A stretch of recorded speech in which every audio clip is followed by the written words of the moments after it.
Assalamualaikum warahmatullahi wabarakatuh. Baiklah, pertama-tama saya akan memperkenalkan diri dulu dengan membacakan biodata pribadi saya. Sekiranya yang menonton video ini dapat lebih mengenal saya.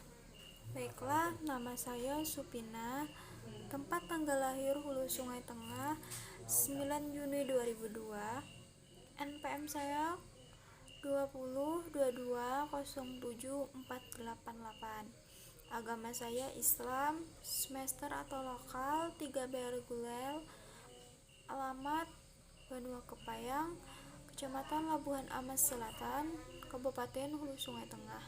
Status saya belum menikah. Cita-cita saya PNS. Nomor WA saya 0812 2459 8337.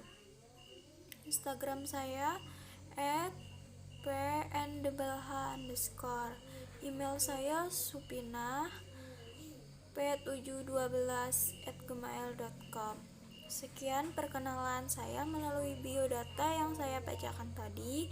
Selanjutnya saya akan membacakan tugas yang diberikan Bapak tentang membacakan tugas yang bertema komputer. Sejauh ini yang saya tahu, yang saya karang sendiri sampai 500 kata. Baiklah, komputer sejauh ini yang saya tahu, komputer adalah alat yang dipakai untuk mengolah data menurut prosedur yang telah dirumuskan. Kata komputer secara umum pernah dipergunakan untuk mendefinisikan orang yang melakukan perhitungan aritmatika dengan atau tanpa mesin pembantu. Menurut Bernhard Consinus Dictionary of Etymology, kata tersebut digunakan dengan bahasa Inggris pada tahun 1646 sebagai kata untuk orang yang menghitung. Kemudian menjelang 1897 juga digunakan sebagai alat hitung mekanis. Selama Perang Dunia II, kata tersebut menunjukkan kepada para pekerja wanita Amerika Serikat dan Inggris yang pekerjaannya menghitung jalan arti kiri perang dengan mesin hitung. Charles Babbage mendesain salah satu mesin hitung pertama yang disebut mesin aritmatika. Selain itu, berbagai alat mesin sederhana seperti slate juga sudah dapat dikatakan sebagai komputer. Komputer pribadi atau personal komputer adalah istilah untuk komputer yang banyak diketahui orang pada umumnya, sehingga banyak orang yang tak akrab dengan bentuk komputer. Selain komputer pribadi, hanya orang-orang tertentu saja yang memakai istilah ini secara eksklusif untuk menunjukkan istilah yang lebih spesifik dan tepat. Komputer pribadi diperkenalkan pertama kali di Indonesia pada tahun 1980 oleh almarhum Edile, pendiri dengan komputer communication melalui matrix nuclear yang berasal dari Inggris. Cara kerja komputer saat teknologi yang dipakai pada komputer digital sudah berganti secara dramatis sejak komputer pertama pada tahun 1940-an. Lihat sejarah perangkat kertas menghitung untuk lebih banyak detail. Komputer kebanyakannya masih menggunakan arsitektur von Neumann yang diusulkan pada awal 1940-an oleh John von Neumann. Arsitektur von Neumann menggambarkan komputer dengan 4 bagian utama: unit aritmatika dan logis, unit kontrol, memori, dan alat masukan dan hasil secara kolektif dinamakan. Bagian ini dihubungkan oleh berkawat bus. 1. Memori. Modul memori RAM. Di sistem ini, memori adalah urutan byte yang memori seperti shard atau lubang burung darah masing-masing berisi sepotong kecil informasi. Informasi ini mungkin menjadi pemerintah untuk mengatakan pada komputer apa yang dilakukan. Sel mungkin berisi data yang diperlukan komputer untuk melakukan suatu perintah. Setiap slot mungkin berisi salah satu, dan apa yang sekarang menjadi data mungkin saja kemudian menjadi perintah. Memori penyimpanan berbagai bentuk informasi sebagai angka binar. Informasi yang belum berbentuk di binar akan dipecahkan ceksoelet dengan sejumlah instruksi yang mengubahnya menjadi sebuah angka, atau dengan urutan angka-angka. Sebagai contoh, huruf F disimpan sebagai angka desimal 70 atau angka binar yang menggunakan salah satu metode pemecahan instruksi yang lebih kompleks. Bisa digunakan untuk penyimpanan gambar, suara, video, dan berbagai macam informasi. Informasi yang bisa disimpan dalam satu sel dinamakan sebuah byte. Pemrosesan unit pengolahan pusat atau Central Processing Unit berperan untuk memproses pemerintah yang diberikan oleh pengguna komputer, mengolahnya bersama data-data yang ada di komputer. Unit atau peranti pemrosesan juga ada berkomunikasi dengan peranti input, output, dan storage untuk melaksanakan instruksi yang saling terkait. Teknologi komunikasi. Teknologi berasal dari bahasa Latin "tecere", yang artinya menyusun, menenun, atau merangkai. Dalam hal ini dapat didefinisikan sebagai kata pengambang. Kandungan definisi teknologi tidak hanya terbatas pada pengaplikasian mesin-mesin, namun juga merupakan aktivitas yang didasari hubungan sebab akibat demi mencapai suatu tujuan. Pergantian zaman.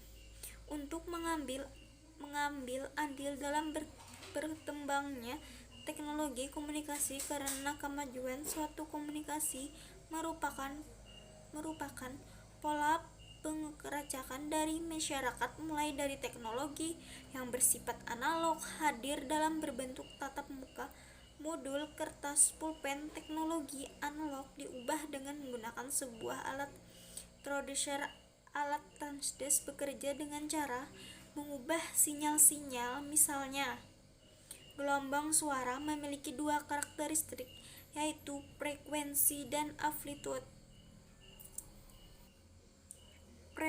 Frekuensi terdiri dari nada suara atau gelombang yang tertangkap dalam 1 detik.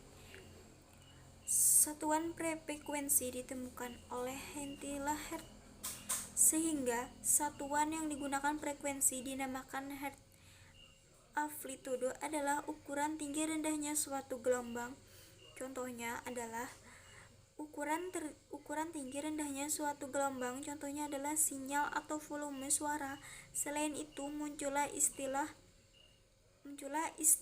modulasi, noise, dan headwidth. Modulasi adalah gelombang AM atau VM pada radio. Hertz adalah istilah yang digunakan untuk gangguan dari dalam atau luar alat yang mempengaruhi kualitas informasi.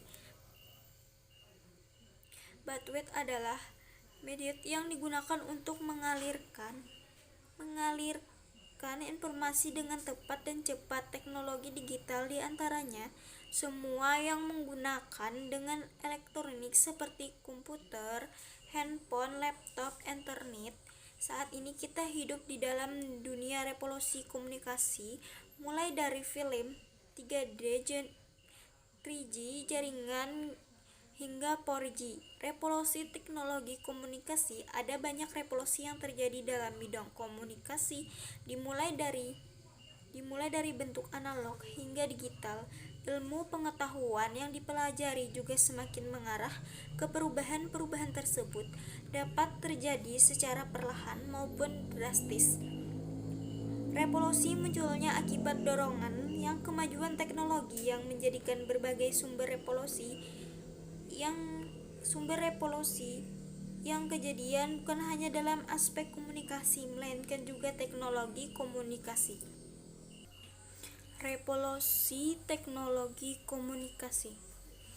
Ada banyak revolusi yang terjadi dalam bidang komunikasi, dimulai dari bentuk analog, tangga digital. Ilmu pengetahuan yang dipelajari juga semakin mengarah ke perubahan-perubahan tersebut dapat terjadi secara perlahan maupun drastis. Revolusi munculnya akibat dorongan terjadi bukan hanya akibat dorongan kemajuan teknologi yang menjadikan berbagai sumber revolusi yang kejadian bukan hanya dalam aspek komunikasi melainkan juga teknologi komunikasi. Teknologi komunikasi adalah mengaplikasikan teknologi sebagai medium dalam komunikasi. Manusia berkomunikasi dengan bantuan teknologi akibat pengaruh perkembangan teknologi dari ilmu pengetahuan lainnya. Teknologi komunikasi yang direvolusikan dari analog ke digital. Erat hubungannya dengan pemeranan digital. Teknologi komunikasi memiliki 4 era revolusi, yaitu 1. Era tulisan. Era ini sudah dimulai sejak 4000 SM ketika bangsa Sumatera memakai tanah sebagai wadah untuk menulis. Era cetak. Era ini dimulai pada tahun 1456 oleh Gutenberg ketika ia mencetak kitab suci dari kepingan logam. Era telekomunikasi. Teknologi yang paling menonjol pada masa tahun 1645 adalah persifliman. Era interaktif. Era ini ditandai dengan penemuan teknologi di antaranya satelit dan internet. Tentu juga masih banyak kekurangan komputer.